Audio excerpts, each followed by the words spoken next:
Well, hello everybody. Nick here, Meadow Green Farm. February 5th, Monday, February 5th. We had a major snowfall event. We got 3 feet of snow, 100 centimeters, like on the flat areas, drifts up to 5 feet.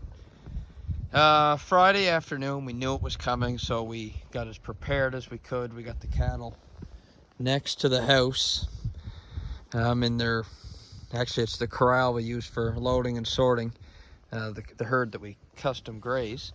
So we had them right next to the house. We put 4 or 5 hay bales in with them.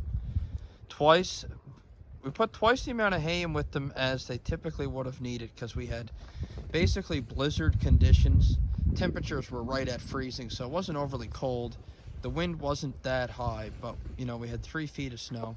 So we put them in this area with lots of nice black spruce, a couple outbuildings, our house, a big barn on the other side. So we put them in an area that was accessible for us. It was close to the barn where we have some extra hay.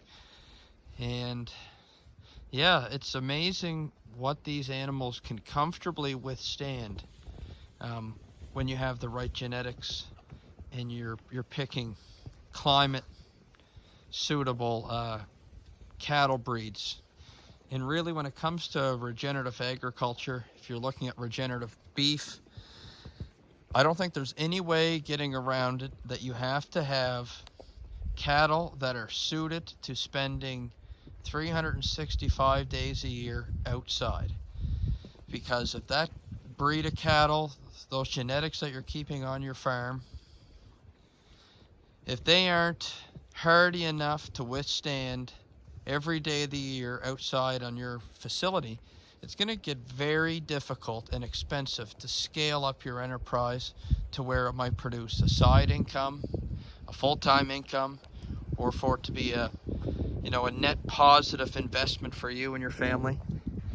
So if you want to get regenerative beef, you have to pick the right breeds. Now, the nice thing in my mind about beef, genetics are so important.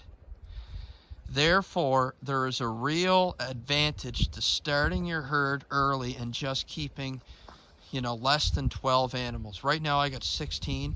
I think 16 and less, small herds of like 8 cattle, if you're planning on working the next 15 to 25 years and you're looking at the farm as something of a retirement package, if you get the right genetics, stay small, keep it manageable, by the time you're ready to expand, you're going to have a really strong base of genetics from which to start retaining heifers, producing bulls, and that sort of a thing. So in agriculture, I think it's a given. You always have to be thinking long-term. I think in regenerative agriculture and regenerative beef, when it comes to genetics, it's a long-term battle.